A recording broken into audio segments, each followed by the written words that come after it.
আল্লাহ তাআলা বলছে, বান্দা তোমাকে বলছি, বান্দা প্রতিদিন হিসাব কইরো, লক্ষ্য করো আজকে তুমি আগামীকাল আখিরাতের জন্য কি পাঠিয়েছো। ধরে নাও আজ তোমার মৃত্যু, এরপরে পৃথিবী থাকলে থাকতো আর কি।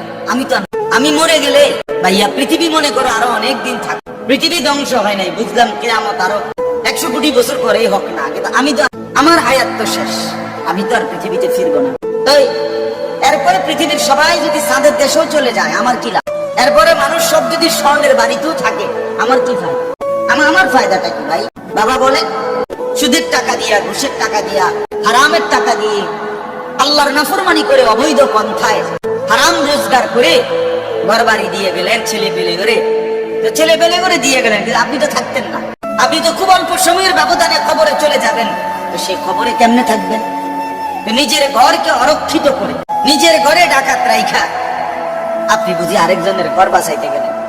আপনার ঘরের আগুন লাগছে, আপনি বুঝি আপনার ঘর নিবেন।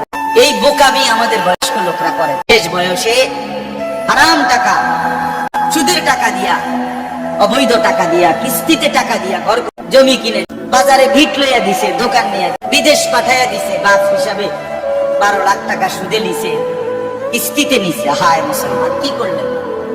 ওই বিদেশ যাইতে যাইতে যদি আপনি মরে যান, এই টাকা, এই হারামের টাকা দিয়ে আপনার খবর কি? তো নিজের ঘর, নিজের খবর বরবাদ করে দিলেন কেন চাচা? এই জন্য দয়া করে বয়স্ক চাচা আপনাদেরকে বলি, নিজের উপরে রহম। 60 বছর বয়স, এখনো বিড়ি সিগারেট খান, তো ছাড়বেন কোন দিন? 60 বছর বয়স, এখনো চা দোকানে বসে বসে রঙিন টেলিভিশনে নাচ গান দেখেন, তো ছেড়ে দিবেন কোন দিন চাচা? হ্যাঁ, আপনি মরবেন কোন দিন? কবরে যাবেন কোন দিন? এখনো সময় হয় না?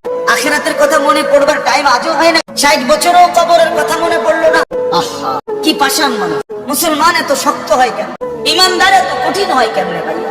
এই জন্য দয়া করে আল্লাহ তাআলা আমাদের কাছে চায়, বান্দা আমাদের ইমান, তোমরা মুমিন, তোমরা আমার ইমানদার বান্দা। এই জন্য আমি তোমাদেরকে বলছি, ইত্তাকুল্লাহ, ইত্তাকুল্লাহ, ইত্তাকুল্লাহ। তোমাদেরকে বলছি, আপন মনে করে বলছি, তোমাদের ইমান আমি নিলাম, তোমাদের মুসলমানের পরিচয়টা আমার দেওয়া।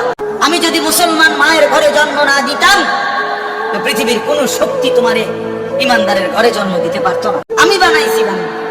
ইন্না খালাকনাল ইনসান, মানুষকে তো আমি সৃষ্টি করেছি মিন নুতফাতিন আমশাজ, স্বামী স্ত্রীর মিশ্র বীর্যের ফোঁটা থেকে আমি বানিয়ে। তাহলে কোন ঘরে কাকে দেব, কোন দিনের মিলনে কাকে দেব, এ তো আমার ফয়সালা, আল্লাহ তাআলার ফয়সালা। এই জন্য বাপ আমার, আল্লাহ তাআলা আমাদেরকে ঈমান দিয়েছেন, আমাদের মুসলমানের পরিচয় দিয়েছে। আমি 72 বছর বয়স, এমন বয়স্ক লোক, উনি হিন্দু, ওনারে আমি কালেমার দাওয়াত দিছিলাম 2.5 ঘন্টা, 3 জন আলেম নিয়া 2.5 ঘন্টা আমি ওনারে বুঝাইছি। ওনার 2 ছেলে